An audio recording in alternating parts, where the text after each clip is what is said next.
everyone, and welcome back to Weekend Bytes with me, your host, Manya. Today we have with us the beautiful Yasmeena. She's an adult model, and today's discussion is going to be a mixture of hardships and success she's endured through her journey. Please welcome Yasmeena.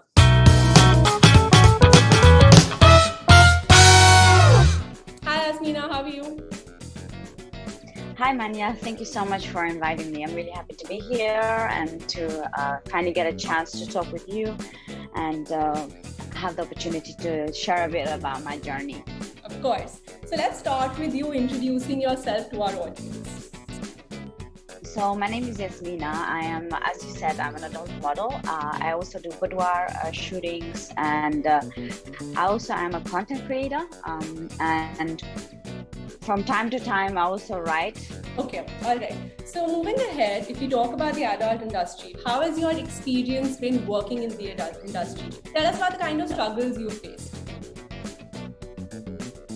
That's a really good question. I think a lot of people from the outside see all these, headlines and think it's like shady, dark, and the usual opinions that people have about this industry, but without having any direct contact to the people. So I've had really good experiences. I haven't had not a single experience where I said I felt abused or I felt used, I wasn't treated with respect. I never had any such experiences. I really had good experiences, and I also think, from the start when I started shooting, I have very clear cut guidelines on what I do and what I don't do. Not guidelines, but my what I'm willing to do. I think this is important. Your boundaries. Yes. That was the word I was looking for. Knowing your boundaries, and sticking to those. No matter how promising something might look, or you think, wow, this will, some people go in there for different reasons. Some people go into this industry because they want to pay some bills. Some people go into it because of the work. Sometimes it's a mix. So I think it's very important to know what you're willing to do and what are no-goes for you, and set those boundaries, because nothing is good about it. And this is for anything you do, no matter which industry you're working in. If you're not having fun going every day to work and thinking, oh my God, I have to get up again and go to the office, it's time to change the job, Right. So I never, and it's no different, and I never had any of those experiences, very good experiences. And a lot of the times, when you go to the set, you talk to the producers, you talk to the makeup artists, you find out, okay, now you already know in advance what the shooting is about. Okay, how does it look right now? What is the timeline? How long is it gonna take? When is the lunch break? Like with any working environment, those are important questions to ask, and this is what I always do. I ask those questions, then I know, okay, my day is gonna look like this. I finish shooting at this time. And it's like going to the office, but with this sexual aspect of it. So, like you said, like you mentioned, you write, right?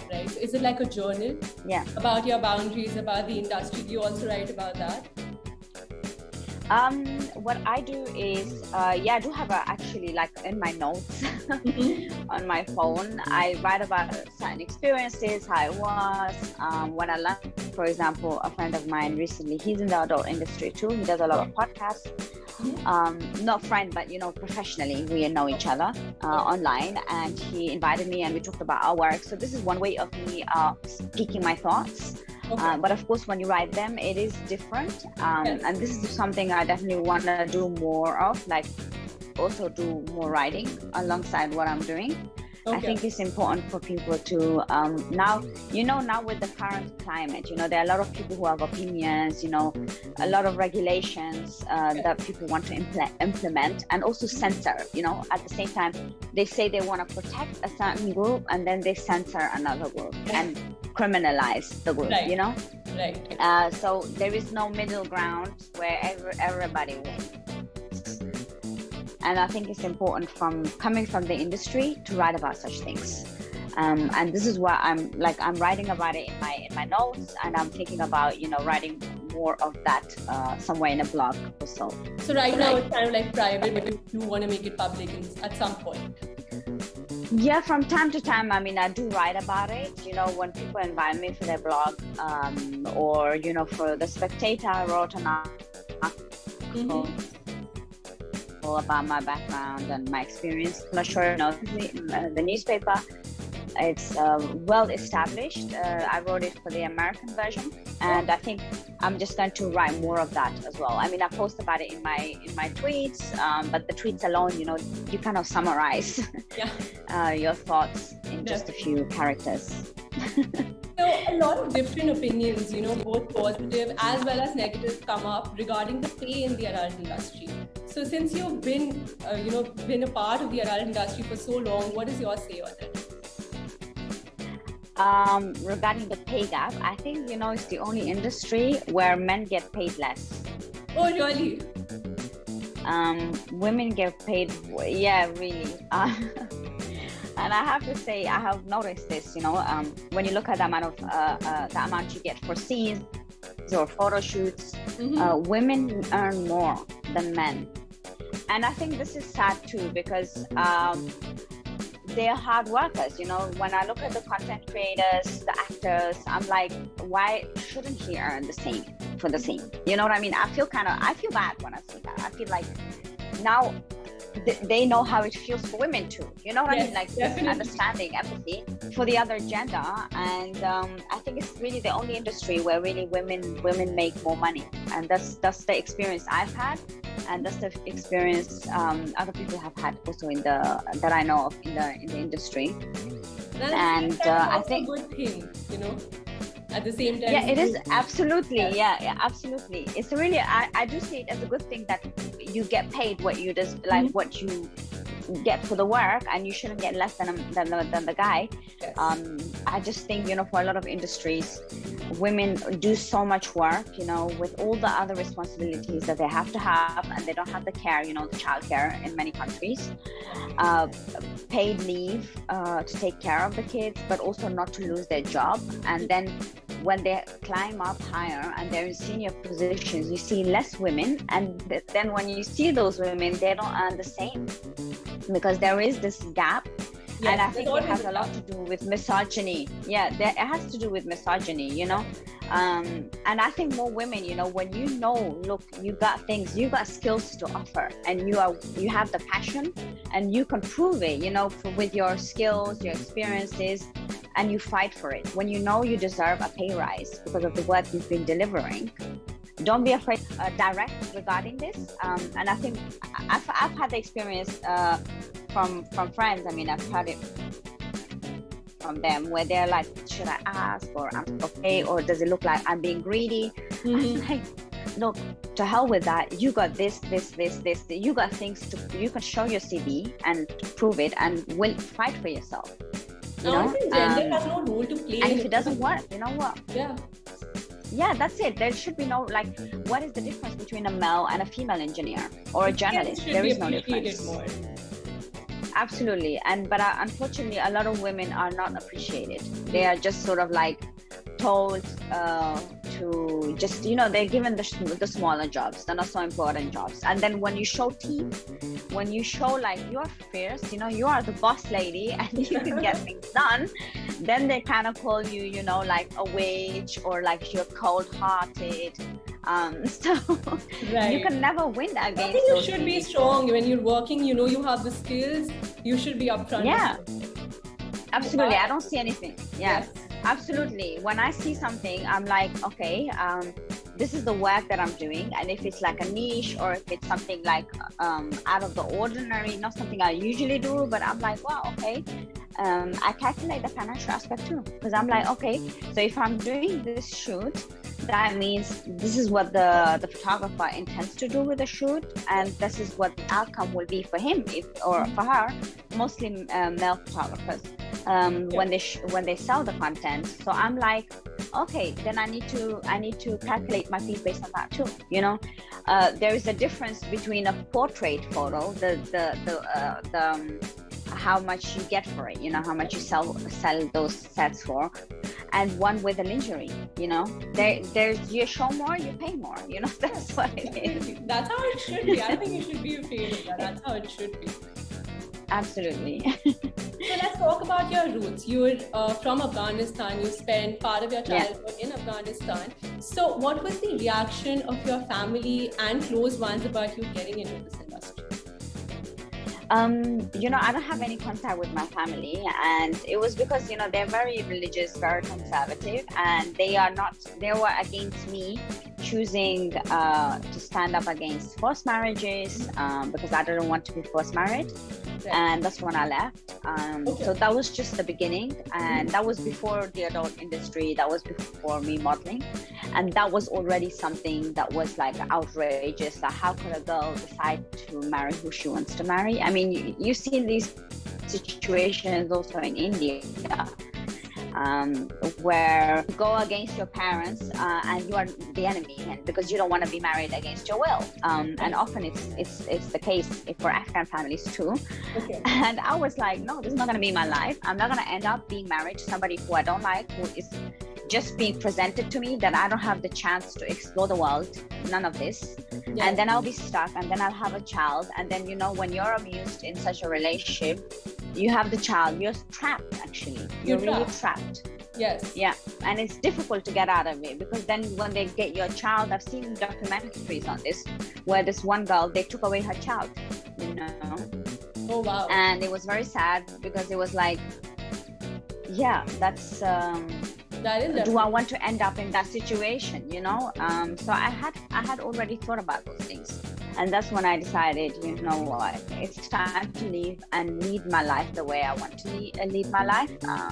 My life, my rules, that's how it's okay I live to my put life. yourself And yeah, I don't see, and I think a lot of people see this as selfish, or like, oh, it's wrong. Why is it wrong, you know? Honestly, it's kind of everything else was invented by... Yeah, and you know, everything that we've been told has been invented by people, you know? It's invented that you should marry this and this person from a certain ethnic background, or, you know, all these things.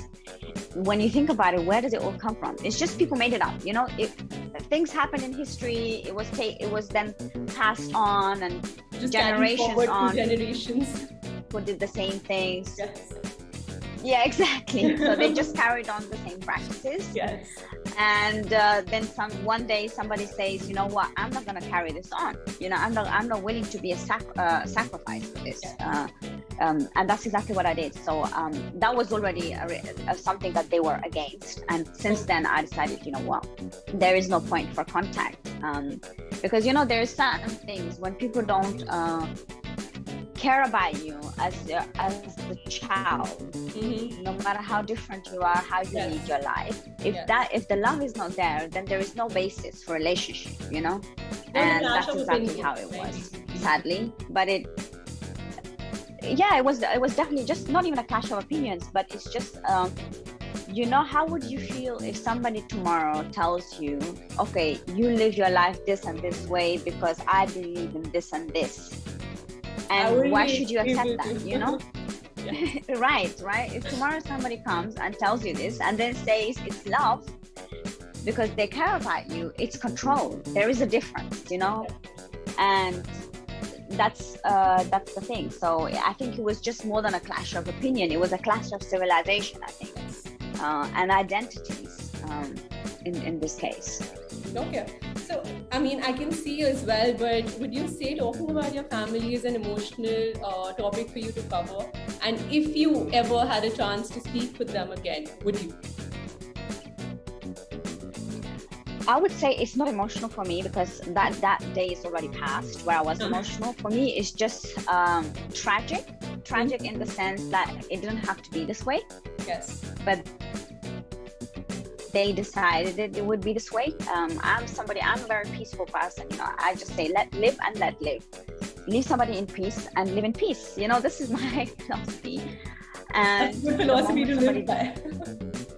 Yeah, just live and let live. You know, do your stuff, and it's none of anybody's business to tell you how to lead your life. Yes. And if I had the chance to talk with them, I wouldn't talk with them, because that day has already passed. You know what I mean? The day for reflecting and changing things has already passed. They do not think that way. They're still the same. Nothing has changed.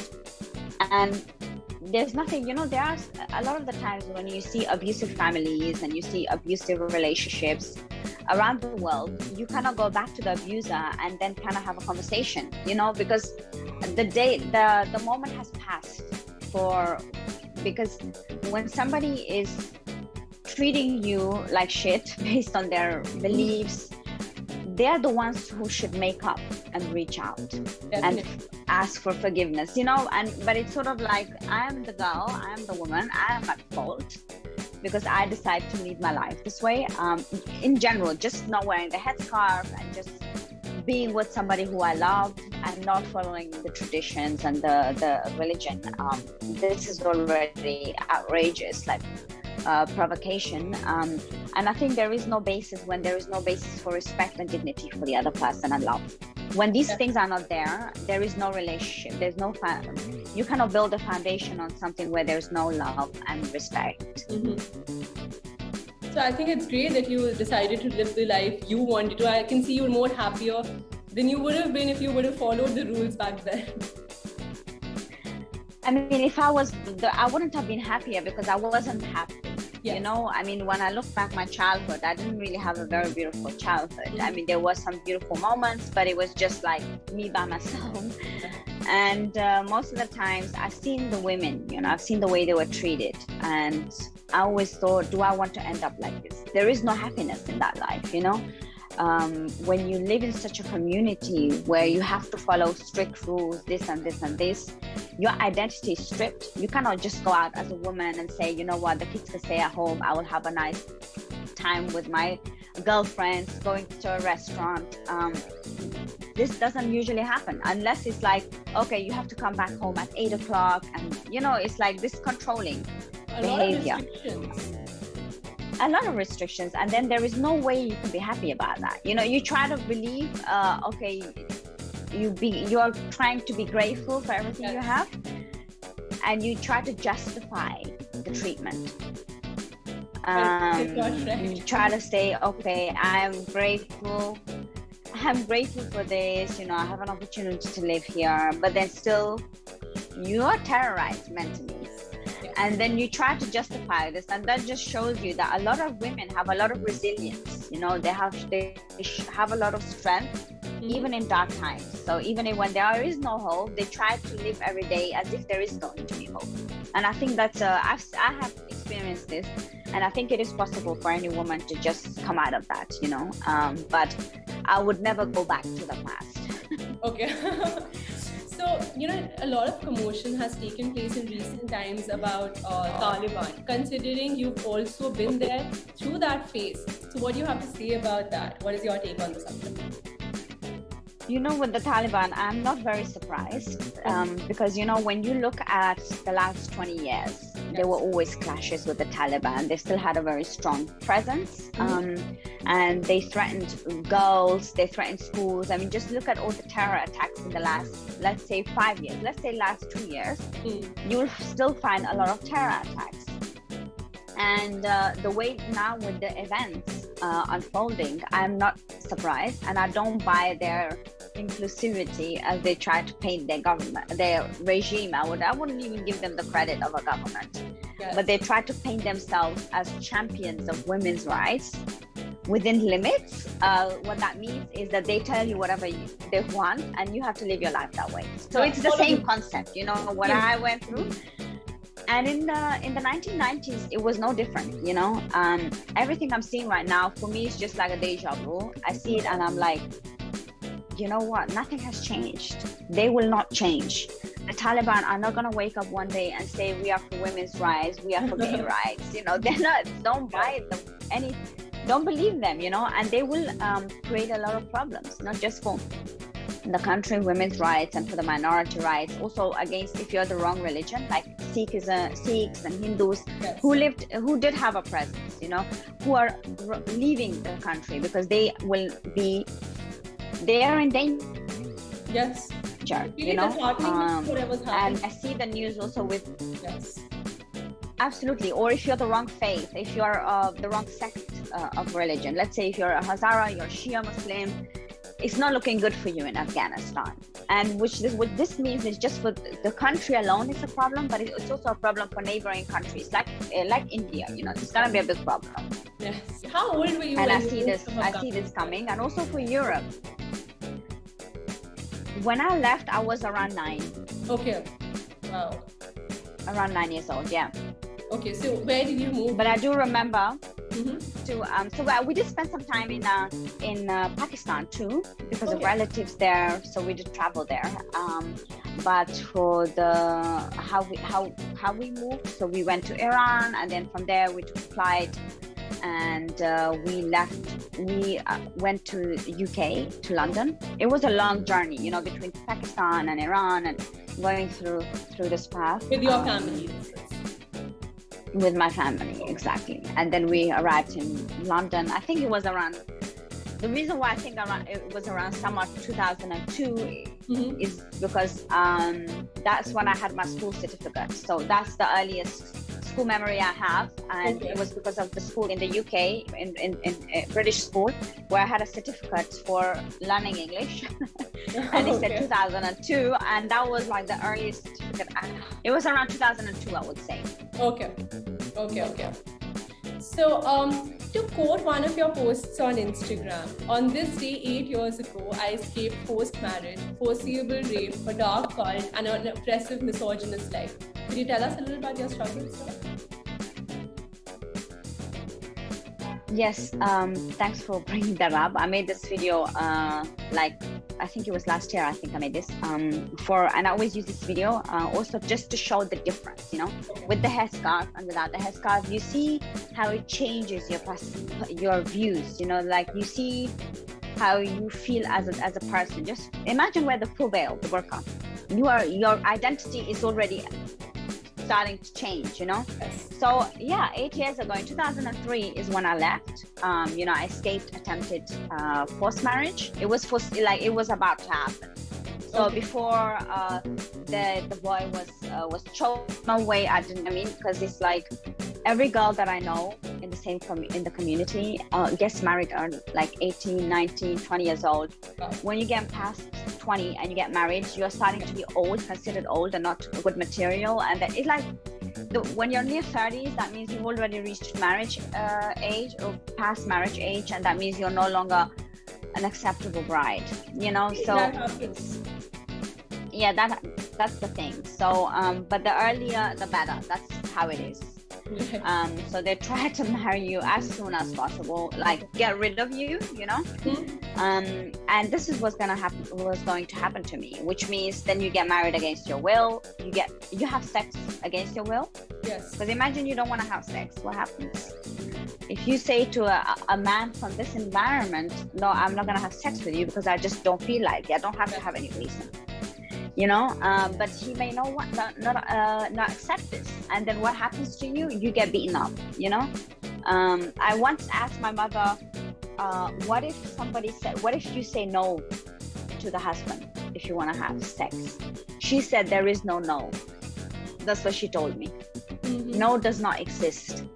So I was thinking, I'm sure there are moments when you feel you don't, of course, like with any woman or a man even, you don't want to have sex. You don't feel like it. Just, yeah, it's not the moment, or whatever reason, or no reason. And then you are forced to have sex.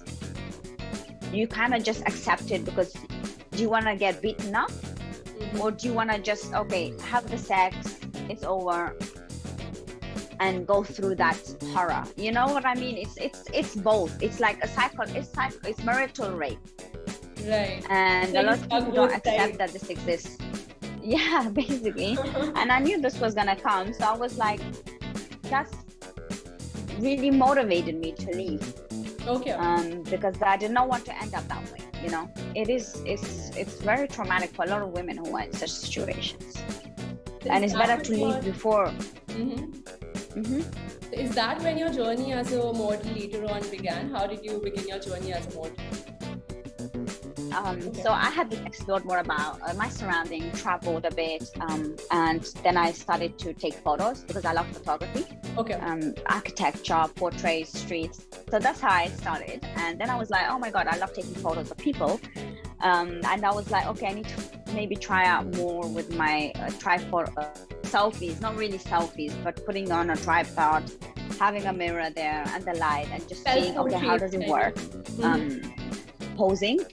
Self-portraits, yeah, that's how I started, and I really loved the results. So I was like, wow, this looks really amazing and stunning, which you can just do with expressions and portrait. And I just kept going at that, and then I know my husband, he's a photographer too, so I know he did nude photography. This was something I knew way before I did modeling, so I knew he did this. It didn't disturb me or anything because I was conservative back then, but I was like, it's his life, his photography, he could do what he wants. Who am I to tell somebody how to live their life? Exactly. This is how I see, this is how I saw it. And then I was really curious. Wow, okay, I did these self-portraits, but what's the next step? What can I experiment with? What can I do more? And then I asked him to do a photo shoot of me. So he took some photos of me. I really love the photos. And he edited the photos knowing he would never post photos because in the beginning I was lost. And after some time I was like, you know what? Why do I care if you don't post them? If you want to post it, go for it.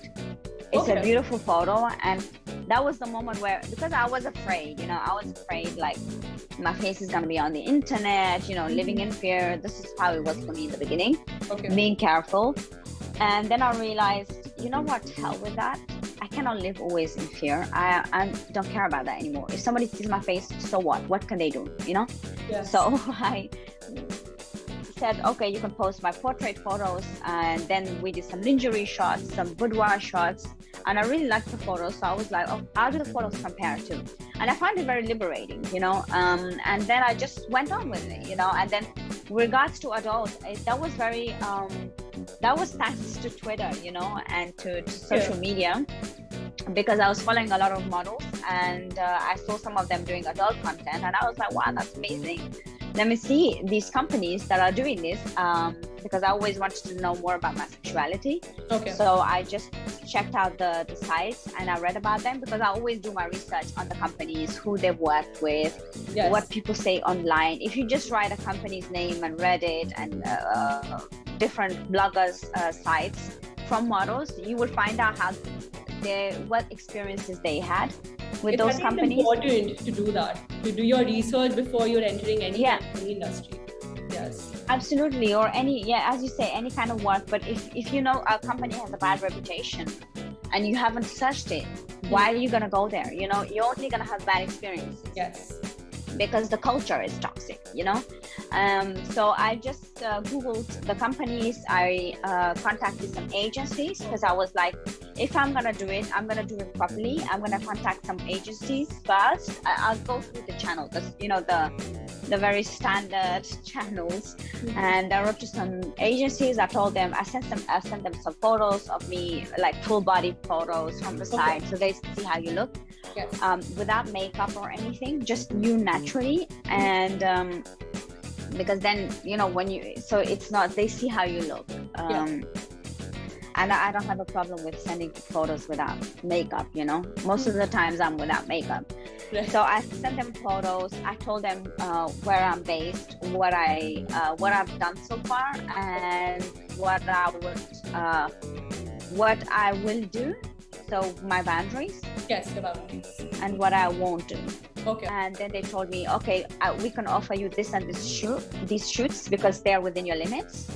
And then I said, okay, great. Okay, then I got the information. My travel fees were covered, accommodation fees most of the time were covered. And then I knew, okay, when the shootings happen, which company, which website will post these videos. That's also important to know. Yes. When you shoot content, where is it going? You should know. Gonna end up, Yeah, exactly. And this is what I made sure I wrote it, in my calendar. I write down the shooting type, what type of shooting it is, and in the description you can, like on Google Calendar, you can write down, okay, how much you were paid, how much the travel fees were, accommodation fees were, how the day was, so how was the experience, what are some things that, yes, yeah, feedback maybe, and this is what I always do. So whenever I have that, I can always go back. And let's say if I'm working with that company again and they tell me a different fee the next time, when they say, okay, it's going to be less than last time, then I would say, hey, on the 9th of January, we shot here and here. That was the location. This is the website I shot with. And this is the payment that I received for the same kind of shoot. You cannot change the fees. Yes. Like this. You know, so it's good to take notes of such things. And that's how I went forward with it. And now what I do is I still work with agencies because I do rely on them. They do take a fee, of course, a commission, but it's not that much, you know, because they take care of everything else. They vet the people. And I also shoot with, I also make appointments with companies myself when I know that they are verified. So I won't work with some guy who just says, okay, I want to shoot with you. When there is no website, no nothing, no verification. Because those are like just the basic things that anybody should check. Research is very important. Absolutely, yeah. And I think that's a big part of the work as well. Okay, it's great that you do your research on yourself. I think it's good to see what you're getting into yourself. You know, you're always more convinced that way rather than listening into it from someone else. Absolutely. I think that's the most important thing, just to find out, okay, what did you find out? Because maybe you find something that somebody didn't tell you. Exactly. Or somebody tells you something and it's not accurate because they heard it from somebody else and blah, blah, blah.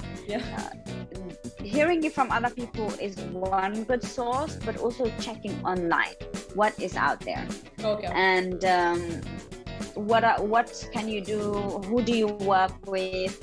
Because there are a lot of stickers out there too, you know, some weirdos who are pretending to be a company. I had some such requests where people were writing, I have a company, and then when I saw the email, first of all, it was not a domain email, because this also things I look out for. Companies would usually use their website email, you know, not just some Gmail account, and that they don't even specify what they want, where they're based. Just I want to shoot. You know, I'm not going to answer those requests.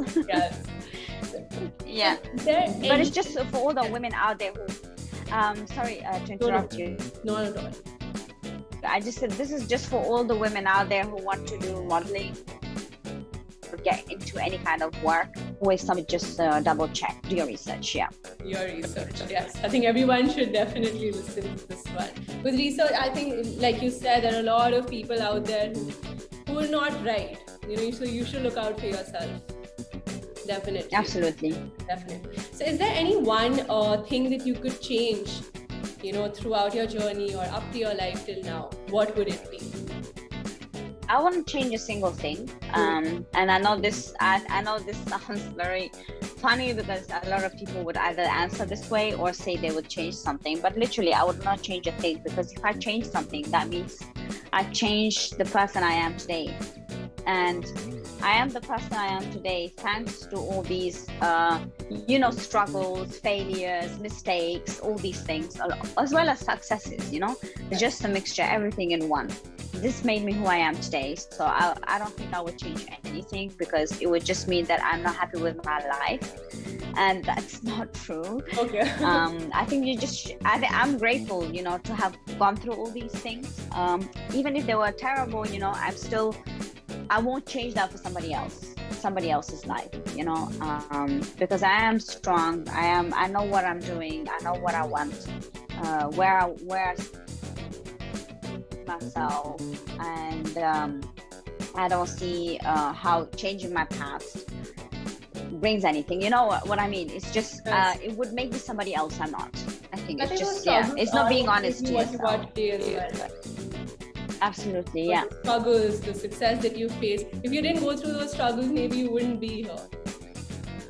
Absolutely. This is, I think people should just be grateful, like even for the struggles and the mistakes. What do you do with that? You know, learning from those mistakes. Yes. Being stronger when it's a terrible day. you know, and you cannot always put a happy smile, but you can always try to do your best, you know.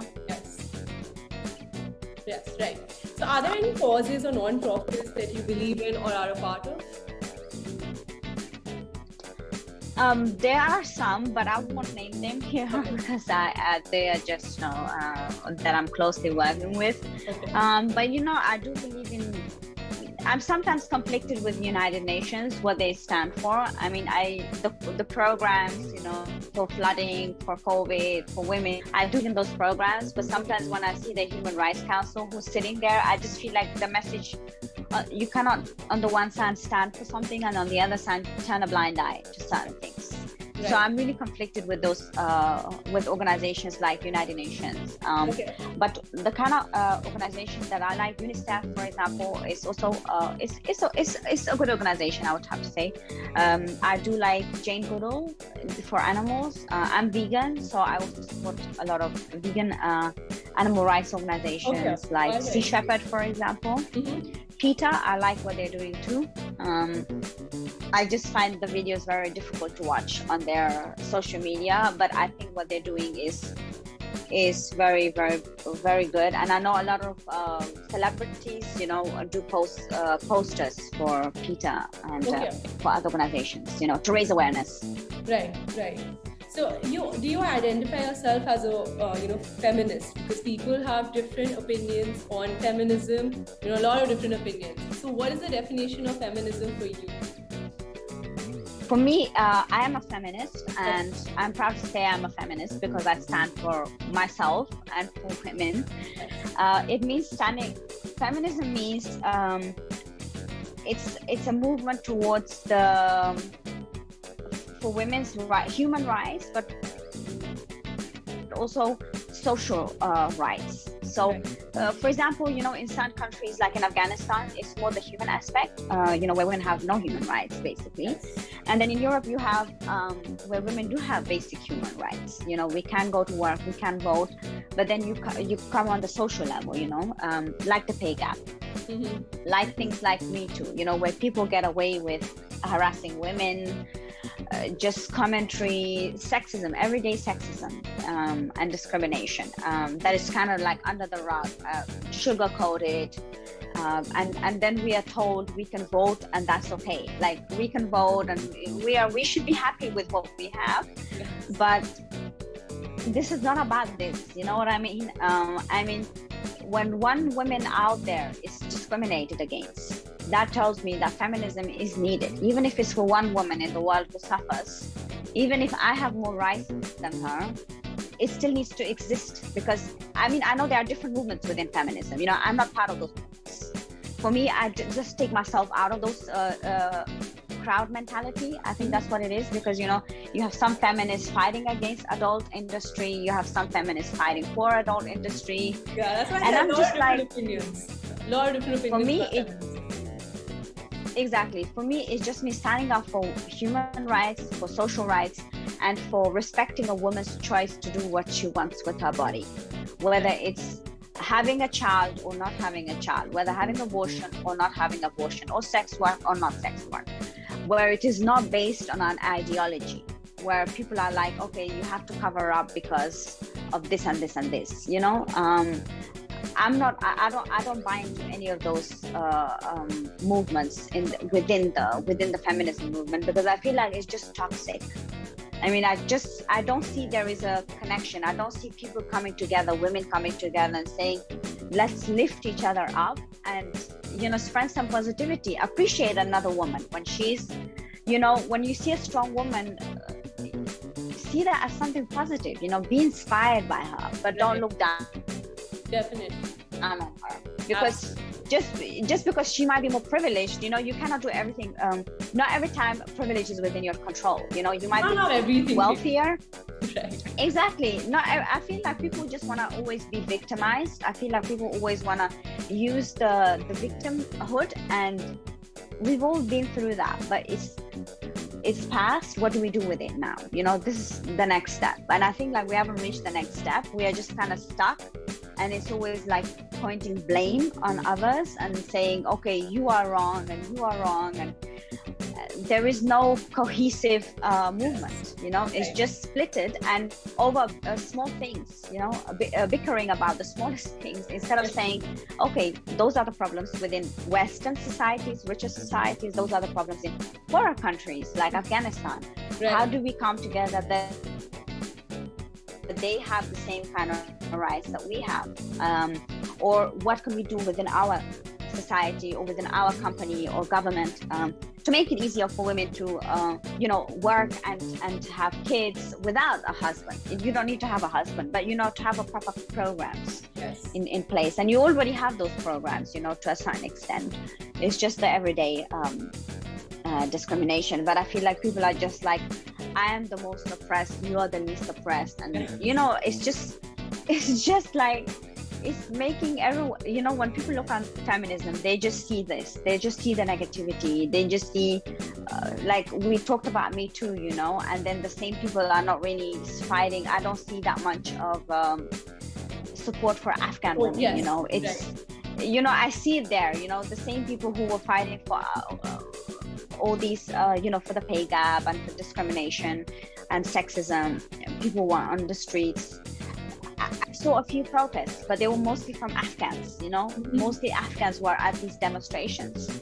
But where are all the other groups who say, you know what, these women are treated, and if one woman is treated there badly, we are all affected. I don't see that, you know, positivity. It's just like, you know, this is what happens when groups come together. You are lost. It's less of the individual and more of the group, and you kind of lose the focus. It's kind of going somewhere, you know, moving like a blob moving somewhere, but without a goal, without any cohesive-ness.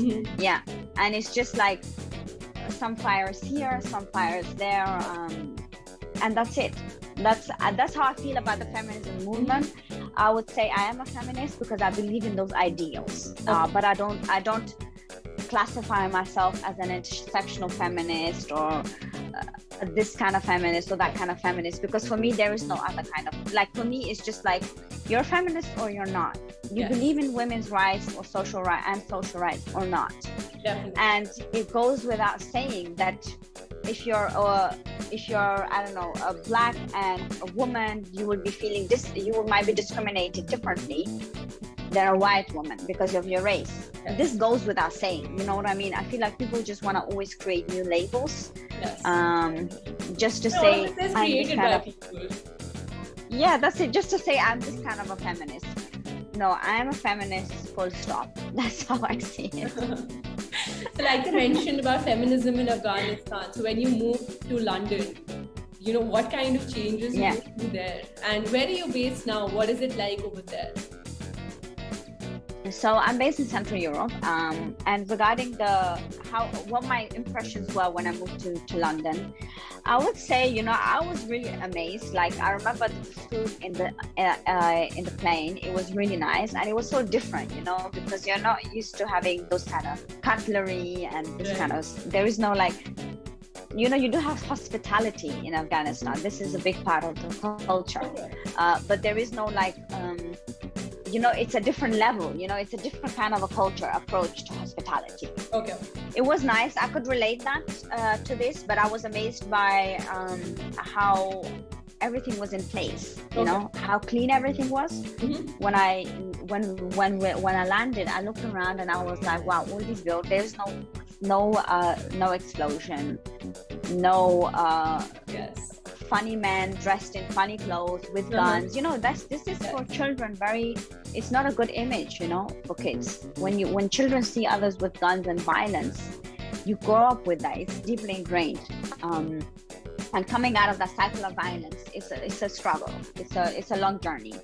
And this is something I noticed, and I saw the streets and I was like, wow, everything, there is no dust, you know. And I'm not saying that dust is bad. Of course you have the desert, you know, but you have an infrastructure. This is something I realized, because in Afghanistan you do have, in certain places, like concrete, you have roads, tarmac roads. But in many places it's just, you know, you're driving on a path, but it's not really taken care of, you know. Nobody is investing. anything in the country, in the infrastructure. So this is something I realized. And I also saw how different people have different colors, you know. I saw people with blonde hair and blue eyes and black kids, and I was like, I've never seen this, you know, because, you know, when you come from Afghanistan, you only see similar people, similar skin color. Changed for you. Yeah, it was a change, and I was really happy about it, because I was like, oh, I saw the difference, but in the sense that, okay, somebody has blonde hair, blue eyes, but only because of the physical difference.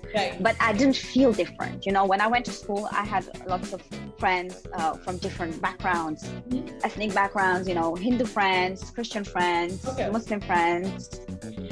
And it was nice to just, it wasn't about where you come from, you know, it was just about, hey, what is your name?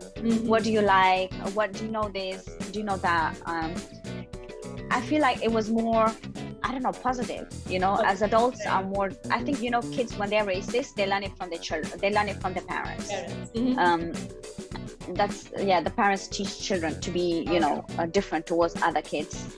But in this case, I didn't really see that much of a difference. Only that my parents were telling me not to play with kids like black kids. They were like, don't play with black kids. And I was like, that's so racist. You know, I told them, this is racist. Like, somebody would treat you differently because you're from Afghanistan. You know, people would treat you also this way, right? So why would you tell me to treat and not to play with certain kids because of the skin color? I think it's just this deeply ingrained racism, you know, where somebody who's a darker color is seen as less worthy. I see this also, I saw this in Afghanistan too, where people would have like, fair skin is good, you know. I think in India it's the same, and if you have a darker skin, you are not considered beautiful, and that's so ridiculous. You know, that is. I honestly have a dark skin, and I love my skin. I wouldn't change it for anything. That's exactly, you know, and I just feel like people make up all these creams, or if you are shorter, you are told you need to grow up, like you need to have some curvier, and it's like you can never be perfect for these people. Definitely. And why should you do those things, you know? So moving on to a lighter note, let's talk about Bollywood. So for everyone who may not know, Bollywood is the Indian film industry. So what is your opinion on Bollywood? Do you have any favorite celebrity, actor, actress, singer from Bollywood? I think my opinion on Bollywood has changed over the years. You know, as a kid, I used to watch Bollywood, and it was always like happy. You know, you didn't see the politics of Bollywood. You kind of had fun. You know, you see Indian. It's only a glimpse of Indian culture. Back then, I thought it was really like everyone in India was like this. I really had this view of India, but then with time, I realized, you know what, they don't. There is also the South Indian movie industry. You know, you don't see that aspect that much. You know, looking from outside. I mean, within India, of course, it's known, but I only saw the, you know, like the Bollywood version of India. And it was nice in the sense I learned the language. You know, if I was to go to India today, I would be able to find a job and speak Hindi, because I think I just need more practice, but I do understand it. Thanks, but not that well, you know, but thanks to the movies, I don't need subtitles, you know, and I just love to watch it.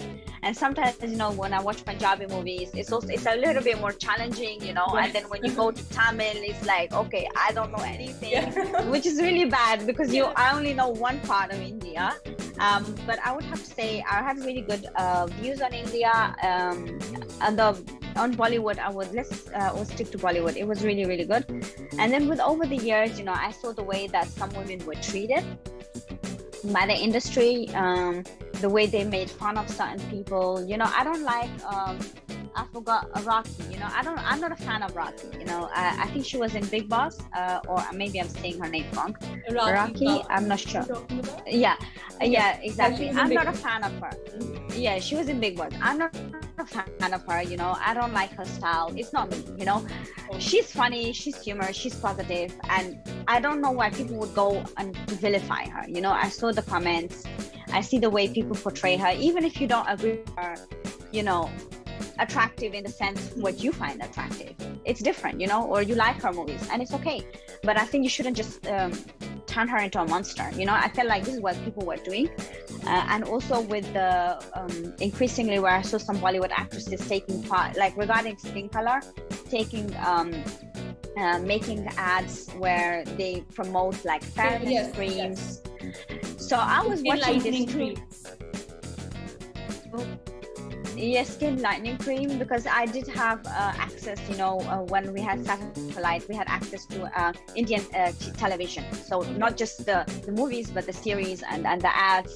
And I would just see some of them, and I was really like disappointed. You know, I was like, there is so much India has to offer, and then to say tall, you know, slim, fair, and I'm just like, you know, India has so much beauty to offer, and to just make this false impression, and also to just promote something that is so terrible and so racist is wrong. Yes, it's definitely wrong to do this. And this is the moment when I started to was like, I moved away from the happy movies, you know, from the romantic, you know, the very stereotypical Bollywood movies, and more into like movies where it showed a message, you know. So I kind of moved towards this in this direction. Yes. There is a Netflix series called Mumbai. There is I forgot the name of but what is her name? Alia Bhatt's sister. Yes, Alia Bhatt is in this. Yeah, she has a sister or stepsister, I'm not sure, who's in this in a series on Netflix called Mumbai, and I forgot the last word. Okay. I'm not sure if you've seen it, but it's also about Me Too, and it's a little bit about this. And that was really nice to see, because I was like, wow, you know, you see these actresses, like, it's not glamorous, it's not, you know, just romantic playing in the fields, you know, it's just a realistic version. It's a realistic perspective of life and what women go through, Indian women go through as well. So that was for me like a really good moment where a really good movie and series, you know, like on social rights, on a lot of good movies that convey a real message nowadays. Absolutely, yeah. And there was this one movie, I forgot the name of it, and I forgot the actor's name, but it was about the caste system, you know. So I also found that really, really good. A police officer, or about the donor. It was the sperm donor, about the sperm donor. I forgot the name of the movie. Right. Yes. Yeah, but I thought those were really like fun movies, but it had a message, you know. And it was really, really inspiring to see that. Or Tare Zameen Par was like, as a kid, I saw this movie. I think it was with Amir Khan. I just find it really good to show that you don't have to have like the best grades in mathematics to be talented or so. When you love drawing, when that is your passion, you know, you shouldn't force your kids to be something they're not. You know, you should just, you know, give them the space to develop. And this movie taught me this, you know, so it was a really beautiful movie. All Three Idiots, I really like this movie too. That was really good. So that was really good. So this is the kind of movies that I watch. Like I still watch Bollywood movies, but I only watch them through, because I have no other means, through Netflix. So whenever there is a movie, I just write Bollywood or write India or Hindi in the search field, and then I see everything. So that's how I find it, because there is no category for Bollywood. It's just international. But international is everything. So I always write in the search field to find specific movies, because I do enjoy it. I do enjoy the cinema. India does produce good films, increasingly more realistic movies and series. Definitely. So if you had a chance to work in Bollywood, would you? I would say I would definitely work. I would say the kind of work I would do is, I mean, it depends on what is the offer. I mean, I do love the dancing movies, the dancing scenes. I think they're really well done, and I think it is hard to work. Like I was seeing the choreography for a lot of videos, and I'm like, wow, that's difficult, you know. And I tried learning, you know, classic. I tried to watch some classic Indian dance tutorials, and I was like, oh my god, like I'm so out of shape. I don't know how these women do it, but it's great to see on my timeline, but I can't do this, you know. Okay. But I love to dance. And who do you want to star against? Which actor would you like to, act against? I would say I do like Rajkumar Rao. I love his acting. I would say I would choose somebody like that. None of the stereotypical cons or so. I just feel like this is like so out of date. No, but I do think that Laura have a plan. You never know with life, you know. But I just love the cinema there. But also, you know, the South Indian cinema. I've seen a few movies on YouTube. Okay. The trailers as well, and I really liked it. And I feel like the Bollywood also copies a lot of movies from the South. Yes. And glamorizes it a little bit. So yes. That's what it is. But you know, I would love to go to India one day. When that day is, I don't know, because if I want to go to India, it's not going to be for a week. Then you go for a month or two. You know, just to see more. But in terms of Bollywood, yeah, let's see. Okay. All right. So is that what attracts you the most towards Bollywood? The dance, the cinema? I would say the dance, and also the movies about the country. You know, also movies about, you know, detectives, crime, intelligence service, the army. This is kind of. Right. I love those kind of movies, so I also love to see that side of India. And also, like, I haven't seen that much about, you know, the city life. You know, I would love to see like a sitcom in India where it's about something like Friends, but the Indian version of Friends. Yes. So that would be like a highlight. That would be really, really great. But I just think it's not just the dance or the music, but it's also, you know, when they focus on specific social causes, that really attracts me. Yeah. All right. Thank you so much for being here with WMH today. I honestly had a great time interacting with you, and I wish you all the best in your future endeavors. Thank you so much, Manya. It was a pleasure being with you and to have this conversation, and stay safe and all the best to you. You too. And to everyone else, I will be back next week with another guest. Stay tuned and stay safe. Thank you so much. Take care. Thank you. Take care. Take care. Bye. Bye-bye.